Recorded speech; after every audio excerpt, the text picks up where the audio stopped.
Hello everyone, welcome to Let's to Memorize Something. आशा करुछि समस्ते भलरे थिबे। आज आमे क्लास 9 रा ध्वनि वर्ण और वर्णमालार पार्ट 2 आलोचना करिबा। आमे प्रीवियस रे पढिथिले कि प्रीवियस क्लास 8 रे पढिथिले कि ध्वनि वर्ण और वर्णमाला कोन एवं स्वरवर्ण कोन स्वरवर्णर विभागीकरण इत्यादि आमे पढिथिले।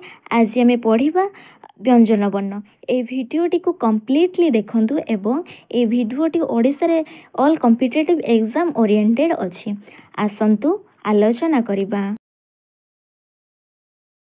हमें प्रीवियस क्लास 8 को टिके मने पके देबा। सेठी हमें पढितिले स्वरवर्ण जोडा कि स्वरवर्ण जोडा कि थिला कि हमरो सेटा कहार भी हेल्प न नहीं आम उच्चारण कर स्वरवर्ण संख्या केते थिला 11 एवं स्वरवर्णर ध्वनि संख्या थिला 8 एवं से स्वरवर्णर विभागीकरण एवं स्वरवर्ण गुड़िक सब कौन कौन वर्ण गुड़ाक से गुड़िक कथा मध्य आलोचना करा जायछि।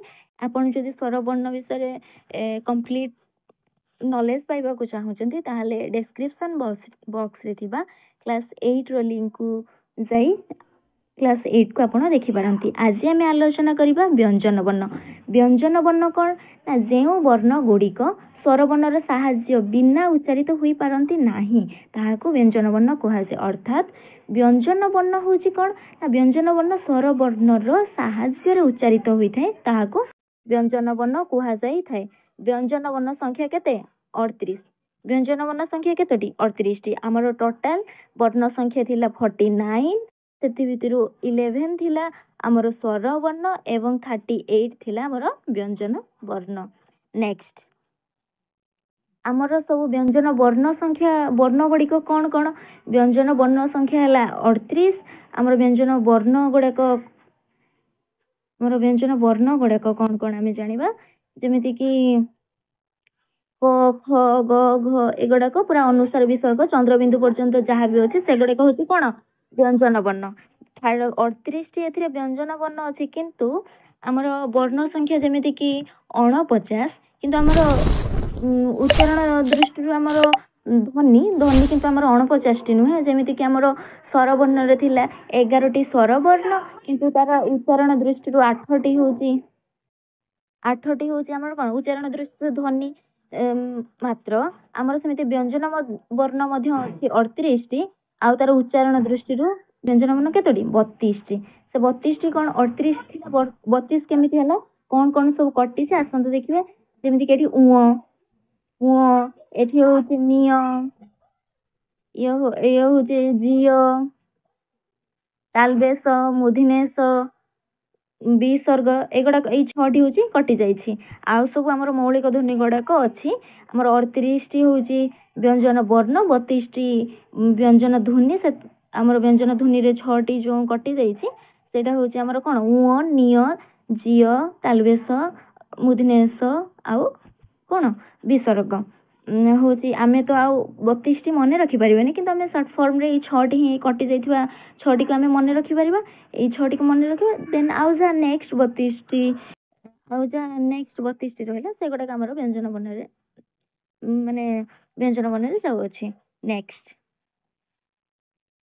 आउ रहिला गोटे य होची एक जुक्ताक्षर जोड़ा कि होची क आउ होची मुधनेश्वर संयोग रे सृष्टि होईची। यार माने व्यवहारिक माने हमर व्यवहार दृष्टि बहुत व्याकरण जो माने लिखନ୍ତି तांको व्याकरण कहा जाय थाए सेमानक मत दृष्टि ए खिय को गुटे कोन करा जाय गुटे जुक्ताक्षर रूपे निया जायछि जोड़ा कि हमें एबे कहूचे कि ताको स्वतंत्र व्यंजन वर्णर ताको मान्यता दिया जायछि। खिय को गोटे स्वतंत्र व्यंजन वर्णर मान्यता दिया जायछि। एग्जाम रे मध्ये एटा पढि पारे कि किछि देई देथिबो चारटा ऑप्शन देई कि कहिथिबो कि एमानक मध्ये कोउटा स्वतंत्र व्यंजन वर्ण स्वतंत्र व्यंजन वर्ण कोउटा ना खिय।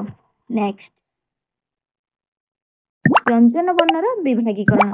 व्यंजन वर्ण को हमें बहुत विभिन्न टाइप से भाग करिछु जेमिति स्वरवर्ण को हम दुई भाग रे विभक्त करिथिलु सेमिति कि व्यंजन वर्ण को मध्ये हम दुई भाग रे विभक्त करि जाइछु। गोटे होची कोन गोटे होची वर्ग व्यंजन आ गोटे होची अवर्ग व्यंजन आ गोटे कोन अवर्ग व्यंजन वर्ग व्यंजन ବର୍ଗ ବ୍ୟଞ୍ଜନ ଆମର କେତେଟି ରହିଛି 25ଟି। ବର୍ଗ ବ୍ୟଞ୍ଜନ ଆମର ରହିଛି 25ଟି ଆଉ ଆମର ଅବର୍ଗ ବ୍ୟଞ୍ଜନ ରହିଛି 13ଟି। ଅବର୍ଗ ବ୍ୟଞ୍ଜନ କେତେଟି ରହିଲା 13ଟି। ଆମର କ ଠାରୁ ମ ପର୍ଯ୍ୟନ୍ତ ଯୋଉ 25ଟି ଅଛି ସେଇଗୁଡାକ ହଉଛି କଣ ବର୍ଗୀୟ ବ୍ୟଞ୍ଜନ, କିନ୍ତୁ ଆମର ଯୋଉ ଜିଅ ଠାରୁ ଅଛି ଚନ୍ଦ୍ରବିନ୍ଦୁ ପର୍ଯ୍ୟନ୍ତ ସେଇଗୁଡାକ ହଉଛି ଅବର୍ଗୀୟ ବ୍ୟଞ୍ଜନ। ଆମେ ବର୍ଗ ବ୍ୟଞ୍ଜନ ମାନଙ୍କ ମଧ୍ୟରୁ କ ଠାରୁ ମ ପର୍ଯ୍ୟନ୍ତ 25ଟି ସ୍ପର୍ଶ ବର୍ଣ୍ଣ ଅଛି, ଯୋଉଗୁଡାକ ଉଚ୍ଚାରଣ ସମୟରେ ଯୋଉଗୁଡାକ ଜିହ୍ବା ଆଉ ଜିହ୍ବାର ଅଗ୍ର ଆଉ କଣ୍ଠ, ତାଳୁ, ମୂର୍ଧା, ଦନ୍ତ, ଓଷ୍ଠର ସ୍ପର୍ଶକୁ ନେଇକି ଯୋଉ ଆମର 5 ଭାଗରେ ବିଭକ୍ତ କରାଯାଇଛି ବର୍ଗ ବ୍ୟଞ୍ଜନ ଗୁଡିକୁ, ଆସନ୍ତୁ ସେଗୁଡିକ ଆଲୋଚନା କରିବା। ଆମେ ବର୍ଗୀୟ ବ୍ୟଞ୍ଜନ ଗୁଡିକ ଯୋଉ 25ଟି ରହିଛି ସେଟାକୁ ଆମେ ସଟ୍ରିକରେ ମନେ ରଖିପାରିବା। ସେଗୁଡିକ କଣ କଣ କ, ଚ, ଟ, ତ, ପ। ଏଇ ସଟ୍ରିକରେ ଆମେ ମନେ ରଖିପାରିବା ହଉଛି ଏଇ 25ଟି ବର୍ଗୀୟ ବ୍ୟଞ୍ଜନକୁ କଣ କ, ଚ, ଟ, ତ, ପ ଅନୁସାରେ ଆମେ ମନେ ରଖିପାରିବା ଏଇ ବର୍ଗୀୟ ବ୍ୟଞ୍ଜନକୁ। ଆସନ୍ତୁ ଦେଖିବା ସେଇ କ, ଚ, ଟ, ପ କଣ। ବର୍ଗୀୟ ବ୍ୟଞ୍ଜନର ବିଭାଗୀକରଣ। ବର୍ଗୀୟ ବ୍ୟଞ୍ଜନକୁ 5 ଭାଗରେ ବିଭକ୍ତ କରାଯାଇଥିଲା। ସେ କ, ଚ, ଟ, ତ, ପ। ଦେଖିଲେ କ ବର୍ଗ, ଚ ବର୍ଗ, ଟ ବର୍ଗ, ତ ବର୍ଗ, ପ ବର୍ଗ। କ, ଚ, ଟ, ତ, ପ। ଏଠାରେ 25ଟି। ଆମର କ ରେ 5ଟି, ଚ ରେ ସେମିତି 5ଟି, ଟ ରେ ବି 5ଟି, ତ ରେ ବି 5ଟି, ପ ରେ ବି 5ଟି। 5ଟି ଲେଖାଏଁ ବର୍ଣ୍ଣକୁ ବିଭକ୍ତ କରିକି 25ଟି ଟୋଟାଲ ବର୍ଗୀୟ ବ୍ୟଞ୍ଜନର ବର୍ଣ୍ଣ ସଂଖ୍ୟା ଟୋଟାଲ କେତେଟି 25ଟି। ମନେ ରହିଲା। ଆମକୁ ପଚାରି ଦେଇପାରେ ବର୍ଗୀୟ ବ୍ୟଞ୍ଜନର ବର୍ଣ୍ଣ ସଂଖ୍ୟା 25। ଅବର୍ଗ ବ୍ୟଞ୍ଜନର ଯଦି ପଚାରେ ବର୍ଣ୍ଣ ସଂଖ୍ୟା ତାହେଲେ 13। ତାହେଲେ କ କୁ ହଉଛି କଣ କଣ୍ଠ, ଚ ହଉଛି ତାଲବ୍ୟ ବର୍ଣ୍ଣ, ଟ ହଉଛି ମୂର୍ଧନ୍ୟ ବର୍ଣ୍ଣ, ତ ହଉଛି ଦନ୍ତ୍ୟ ବର୍ଣ୍ଣ, ପ ହଉଛି ଉଷ୍ଟ୍ୟ ବର୍ଣ୍ଣ। କ ବର୍ଗର ଯୋଉ ବର୍ଣ୍ଣ ଗୁଡିକ ହଉଛି କ, ଖ, ଗ, ଘ, ଙ। ବର୍ଗୀୟ ବ୍ୟଞ୍ଜନଟା କୋଉଠି କ ଠାରୁ ଆରମ୍ଭ ହେଇକି ମ ପର୍ଯ୍ୟନ୍ତ। ଆମେ ପ୍ରତ୍ୟେକ କ, ଚ, ଟ, ତ, ପ ଏଗୁଡା ମନେ ରଖିଦବା। ପ୍ରତ୍ୟେକକୁ 5 ଲେଖା ଭାଗ କରିକି ଦେଇଦବା।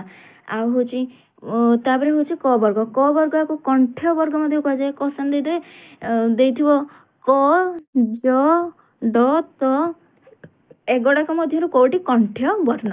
କଣ୍ଠ ବର୍ଣ୍ଣ ଆମେ କଣ କ ବର୍ଗ। କଣ୍ଠ ବର୍ଗ ଯୋଉଗୁଡାକ ଆମ କଣ୍ଠରୁ ଉଚ୍ଚାରିତ ହେଉଛି ସେଗୁଡାକ କଣ ଆମର କଣ୍ଠ ବର୍ଗ। ସେଥିରୁ ଆମେ ଠିକ କୋଉଠି ପାଇବା କଟା ହଉଛି ଆମର କଣ୍ଠ ବର୍ଗ। ଆଉ ତାଲବ୍ୟ ଏଗୁଡାକ ଆମେ କାହିଁକି କହିବା, କାରଣ ଆମର ତାଳିରୁ ସେଟା କଣ ହଉଛି ଆମେ ଯେତେବେଳେ ଉଚ୍ଚାରଣ କରୁଛୁ ଆମେ ତାଳରେ ଯାଇକି ଜିହ୍ୱାଟା ସ୍ପର୍ଶ କରୁଛୁ, ସେଥିପାଇଁ ସେଟା କଣ ହଉଛି ତାଲବ୍ୟ ବର୍ଣ୍ଣ। ତାପରେ ଆସିବା ଆମେ କଣ ତ ହଉଛି ମୂର୍ଧନ୍ୟ ବର୍ଣ୍ଣ। ମୂର୍ଧନ୍ୟ ବର୍ଣ୍ଣ ଆମେ ଯିବ ଯାଇକି ମୂର୍ଦ୍ଧାରେ ଯାଇକି ସ୍ପର୍ଶ କରୁଛୁ, ସେଥିପାଇଁ ଏହାକୁ କଣ କୁହାଯାଉଛି ମୂର୍ଧନ୍ୟ ବର୍ଣ୍ଣ। ତାପରେ ହଉଛି ତ, ଥ, ଦ, ଧ, ଦନ୍ତେନ ଏଗୁଡିକ ହଉଛି କଣ ଦନ୍ତ୍ୟ ବର୍ଣ୍ଣ। ଦନ୍ତ୍ୟ ହଉଛି ଆମ ଦାନ୍ତକୁ ସ୍ପର୍ଶ କରିକି ବର୍ଣ୍ଣ ଗୁଡିକ ଉଚ୍ଚାରିତ ହେଉଛି। ତାପରେ ହଉଛି ଆମର ଉଷ୍ଟ୍ୟ ବର୍ଣ୍ଣ। ଉଷ୍ଟ୍ୟ ବର୍ଣ୍ଣ କଣ ଆମର ଉଠକୁ ଲାଗିକି ଯେମିତି ଆମର ଏଇ ବର୍ଣ୍ଣ ଗୁଡିକ ଉଚ୍ଚାରିତ ହେଉଛି, ଯେମିତି ଉଚ୍ଚାରଣ କରିକି ଆପଣ ଦେଖିପାରନ୍ତି। ଏକ୍ସାମରେ ଏମିତି କ୍ୱେଶ୍ଚନ ପକେଇଲା ଆମେ ତ ଆଇଦର ମନେ ରଖିପାରିଥିବା ଏଇ ବର୍ଣ୍ଣ ଗୁଡିକ କ, ଚ, ଟ, ତ ଏଇଗୁଡା ମନେ ରଖିବା। ଆମେ 5 ଲେଖା ଭାଗ କରିବା, ଦେନ ଏଗୁଡା କଣ୍ଠ, ତାଲବ୍ୟ, ମୂର୍ଧନ୍ୟ, ଦନ୍ତ୍ୟ, ଉଷ୍ଟ୍ୟ ଏଗୁଡାକ ମଧ୍ୟ ସିରିଏଲି ମନେ ରଖିପାରିଥିବା। ନହେଲେ ଆମେ ସେଠି ଏକ୍ସାମରେ କଣ କରିବା ନା ହଉଛି ଉଚ୍ଚାରଣ କରିକି ଆମେ ସେଠି ଆନ୍ସର କରିପାରିବା। ଆମ କଣ୍ଠରୁ ବାହାରିଛି ଚ, ତାଳରେ ଯାଇକି ଜିଭଟି ଲାଗୁଛି, ଏମିତି ଉଚ୍ଚାରଣ କରିକି ଲେଖିପାରିବା। ନେକ୍ସଟ ଅବର୍ଗୀୟ ବ୍ୟଞ୍ଜନର ବିଭାଗୀକରଣ। ଅବର୍ଗୀୟ ବ୍ୟଞ୍ଜନ ଆମର କେତୋଟି 13ଟି। ଅବର୍ଗ ବ୍ୟଞ୍ଜନ ଆମର କେତୋଟି 13ଟି। ଅବର୍ଗ ବ୍ୟଞ୍ଜନର ବର୍ଣ୍ଣ ମାନଙ୍କର ସେମିତି କିଛି କଣ ନାହିଁ ବର୍ଣ୍ଣ ନାହିଁ, ଅର୍ଥାତ୍ ସେଗୁଡିକ ଉଚ୍ଚାରଣ ସ୍ଥାନରେ ଭିନ୍ନ ଭିନ୍ନ। ଏଗୁଡିକ ଉଚ୍ଚାରଣ ସ୍ଥାନରେ କଣ ହଉଛି ଭିନ୍ନ ଭିନ୍ନ। ଆମ ଅବର୍ଗ ବ୍ୟଞ୍ଜନ ଜିଅ ଠାରୁ ଆରମ୍ଭ ହେଇକି କୋଉଠି ଚନ୍ଦ୍ରବିନ୍ଦୁରେ ଶେଷ ହେଉଛି। ଅନ୍ତସ୍ଥ ବର୍ଣ୍ଣ ପ୍ରଥମେ ଅବର୍ଗ ବ୍ୟଞ୍ଜନରେ ଆସୁଛି ପ୍ରଥମେ ଅନ୍ତସ୍ଥ ବର୍ଣ୍ଣ, ଉଷ୍ଣ ବର୍ଣ୍ଣ, ଅଯୋଗବାହ ବର୍ଣ୍ଣ ଏଗୁଡାକ ହଉଛି କଣ ଆମର ଅବର୍ଗ ବ୍ୟଞ୍ଜନ। ଅନ୍ତସ୍ଥ ବର୍ଣ୍ଣ କଣ ଆମେ ଜାଣିବା। ଅନ୍ତସ୍ଥ ବର୍ଣ୍ଣ ହେଉଛି ଜିଅ, ଇୟ, ର, ଳ, ଲ, ଉ ଏଗୁଡାକ ହଉଛି ଆମର କଣ ଅନ୍ତସ୍ଥ ବର୍ଣ୍ଣ। ଏଗୁଡାକ ହଉଛି ଆମର ସ୍ୱର ବ୍ୟଞ୍ଜନ ବର୍ଣ୍ଣର ମଧ୍ୟବର୍ତ୍ତୀ ହେତୁ ଏଗୁଡିକ ଆମେ କଣ କହୁଛୁ ଅନ୍ତସ୍ଥ ବର୍ଣ୍ଣ ବୋଲି କୁହାଯାଏ। ଏହାକୁ ମଧ୍ୟ କ'ଣ କୁହାଯାଏ ଅର୍ଦ୍ଧ ସ୍ୱର ମଧ୍ୟ କୁହାଯାଏ ଅର୍ଦ୍ଧ ସ୍ୱର ଏଇଟା ମଧ୍ୟ ମନେ ରଖିଥିବେ କ୍ୱେଶ୍ଚନରେ ଦେଇଥିବ କି ଝିଅଟା କେଉଁ ପ୍ରକାର ଅବର୍ଗ ବ୍ୟଞ୍ଜନ ବର୍ଣ୍ଣ ସେଠି ଦେଇଥିବ ବି ଧର ଅନ୍ତସ୍ଥ ବର୍ଣ୍ଣ ଆପଣ ମାନେ ପଢିକି ଯାଇଥିବେ କିନ୍ତୁ ସେଠି ଅନ୍ତସ୍ଥ ବର୍ଣ୍ଣ ଦେଇନଥିବ ଦେଇଥିବ ଉଷ୍ଣ ବର୍ଣ୍ଣ ଅନୁନାସିକ ବର୍ଣ୍ଣ ଏଗୁଡାକ ଦେଇଥିବ କିନ୍ତୁ ଆଉ ଅର୍ଦ୍ଧ ସ୍ୱର ଗୋଟେ ଅପସନ ଦେଇଥିବ ଆପଣ ଜାଣିନଥିବେ ସେଟା ଅନ୍ତସ୍ଥ ବର୍ଣ୍ଣକୁ ଅର୍ଦ୍ଧ ସ୍ୱର କୁହାଯାଏ ବୋଲି ଏଇଟା ବି ମଧ୍ୟ ଇମ୍ପୋର୍ଟାଣ୍ଟ ଏଇଟା ଟିକେ ମନେ ରଖିଥିବେ ଅନ୍ତସ୍ଥ ବର୍ଣ୍ଣକୁ ଅର୍ଦ୍ଧ ସ୍ୱର ମଧ୍ୟ କୁହାଯାଇଥାଏ ଏଗୁଡାକ ପୁରା ଏଥିରେ କିଛି ସର୍ଟ ଫର୍ମ ନାହିଁ ଏଗୁଡାକ ଆମକୁ ମନେ ରଖିବାକୁ ହେବ ସେମିତି ଅନ୍ତସ୍ଥ ବର୍ଣ୍ଣ ଝିଅ ଇୟ ର ଳିୟ ଲ ଏଗୁଡାକ ଆମକୁ ମନେ ରଖିବାକୁ ହେବ ନେକ୍ସଟ ଉଷ୍ଣ ବର୍ଣ୍ଣ ହଉଛି ଆମକୁ ଉଚ୍ଚାରଣରେ ଅଧିକ କ'ଣ ଉଷ୍ଣତା ନିର୍ଗତ ହୋଇଥାଏ ଯେମିତିକି କାଲବେଶ ମୁଧନେଶ ଦନ୍ତେଶ ଏଗୁଡାକ ହଉଛି ଉଷ୍ଣ ବର୍ଣ୍ଣ ନେକ୍ସଟ ଅଯୋଗବାହ ବର୍ଣ୍ଣ ବର୍ଣ୍ଣ କ'ଣ ଯେ ଅନୁସାର ବିସର୍ଗ ଚନ୍ଦ୍ରବିନ୍ଦୁ ଏଗୁଡିକ କ'ଣ କୁହାଯାଏ ଅଯୋଗବାହ ବର୍ଣ୍ଣ ଏହି ବର୍ଣ୍ଣ ଗୁଡିକ ସ୍ୱର କିମ୍ବା ବ୍ୟଞ୍ଜନ ବର୍ଣ୍ଣର ଆଶ୍ରୟ ବିନା ଉଚ୍ଚାରିତ ହୋଇଥାଏ ତାହାକୁ ଅଯୋଗବାହ ବର୍ଣ୍ଣ କୁହାଯାଇଥାଏ ଆମର ହଉଛି ଉଷ୍ଣ ବର୍ଣ୍ଣରେ ଟିକେ ଉଷ୍ଣତା ଆସିଲା ଏବଂ ସ୍ୱର ଓ ବ୍ୟଞ୍ଜନ ବର୍ଣ୍ଣର ମଧ୍ୟମତିକୁ ଅନ୍ତସ୍ଥ ବର୍ଣ୍ଣ ବା ଅର୍ଦ୍ଧସ୍ୱର ବର୍ଣ୍ଣ କୁହାଗଲା ଆଉ ହଉଛି ଆମର ସେମିତି ଅଯୋଗବାହ ବର୍ଣ୍ଣକୁ ମାନେ ବିନା ଆଶ୍ରୟରେ ସ୍ୱର କିମ୍ବା ବ୍ୟଞ୍ଜନ ବର୍ଣ୍ଣର ବିନା ଆଶ୍ରୟ ବିନା ଉଚ୍ଚାରିତ ହୋଇପାରୁନଥିବ ତାହାକୁ କ'ଣ କୁହାଯାଏ ଅଯୋଗବାହ ବର୍ଣ୍ଣ ଆମର ଅଯୋଗବାହ ବର୍ଣ୍ଣ ଗୁଡିକ କ'ଣ ନା ଅନୁସାର ବିସର୍ଗ ଆଉ ଚନ୍ଦ୍ରବିନ୍ଦୁ ଏଗୁଡିକ କ'ଣ ହୋଇଥାଏ ଆଶ୍ରିତ ବର୍ଣ୍ଣ ମଧ୍ୟ କହନ୍ତି ଆମର କ'ଣ ହୁଏ ସେଇଟାକୁ ହଉଛି ଆମର ଅର୍ଦ୍ଧସ୍ୱର ବର୍ଣ୍ଣ ଏଟାକୁ କୁହାଗଲା ଅନ୍ତସ୍ଥ ବର୍ଣ୍ଣକୁ ଆମର ଅର୍ଦ୍ଧସ୍ୱର ବର୍ଣ୍ଣ ବୋଲି କୁହାଗଲା ଏଠି ସେପରି ଆମକୁ କ'ଣ କୁହାଗଲା ଅଯୋଗବାହ ବର୍ଣ୍ଣକୁ ଆଶ୍ରିତ ବର୍ଣ୍ଣ ମଧ୍ୟ କୁହାଗଲା ତାପରେ ଆମେ ଆସିବ ଅନୁନାସିକ ବର୍ଣ୍ଣ ଏଇଟା ହିଁ ଆମର ଶେଷ ଆଲୋଚନା ଅନୁନାସିକ ବର୍ଣ୍ଣ ହେଉଛି ଆପଣ ମାନେ ଦେଖିଥିବେ କି କିଛି ଲୋକ ଥାନ୍ତି କି ନାକରେ କଥା ହୁଅନ୍ତି ଆମେ ତାକୁ କାହିଁକି ନାକରେ କଥା ହଉଛୁ ସେଇଗୁଡାକ ଅନୁନାସିକ ବର୍ଣ୍ଣ ଯୋଉଗୁଡାକ ଉଁ ନିୟ ମୂର୍ଧେଣ ନ ମ ଅନୁସାର ଚନ୍ଦ୍ରବିନ୍ଦୁ ବସଛୁ ଖାଉଛୁ ଆମେ ଯୋଉ ନାକରେ କହୁଛେ ଲୋକମାନେ ବି ସେମିତି ଆମେ କହୁଥାନ୍ତୁ ଅନୁନାସିକ ବର୍ଣ୍ଣ ଯୋଉଗୁଡାକ ଆମର ଉଚ୍ଚାରଣରେ ନାସିକା ସାହାଯ୍ୟରେ ହୋଇଥିବାରୁ ସେଗୁଡାକ କ'ଣ ହୋଇଥାଏ ଆମକୁ ଅନୁନାସିକ ବର୍ଣ୍ଣ ବୋଲି ଆମେ କହିଥାଉ ଯୋଉଗୁଡାକ ଆମର ଯୋଉ ବର୍ଗୀୟ ବ୍ୟଞ୍ଜନ ଅଛି ସେଗୁଡିକର ପଞ୍ଚମ ବର୍ଣ୍ଣକୁ ଆମେ କ'ଣ ଏଇଗୁଡାକ ହଉଛି ଆମର ଅନୁନାସିକ ବର୍ଣ୍ଣ ଉଁ ନିୟ ମୂର୍ଧେଣ ନ ମ ଏଗୁଡାକ ହଉଛି ଅନୁନାସିକ ବର୍ଣ୍ଣ ଏବଂ ଏହା ଛଡା କ'ଣ ହଉଛି ଅନୁସାର ଆଉ ହଉଛି ଗୋଟେ ଚନ୍ଦ୍ରବିନ୍ଦୁ ଅନୁସାର ଆଉ ବିସର୍ଗ ନୁହେଁ ଚନ୍ଦ୍ରବିନ୍ଦୁ ଏଗୁଡାକ ହଉଛି ଆମର ଅନୁନାସିକ ବର୍ଣ୍ଣ ଆଶା କରୁଛି ଏଗୁଡାକ ଆପଣ ମାନେ କମ୍ପ୍ଲିଟଲି ବୁଝିପାରୁଥିବେ ଯଦି ଆପଣ ମାନଙ୍କର କିଛି ଡାଉଟ୍ ଥିବ ତାହେଲେ କମେଣ୍ଟ ବକ୍ସରେ କମେଣ୍ଟ କରିବେ ଧନ୍ୟବାଦ।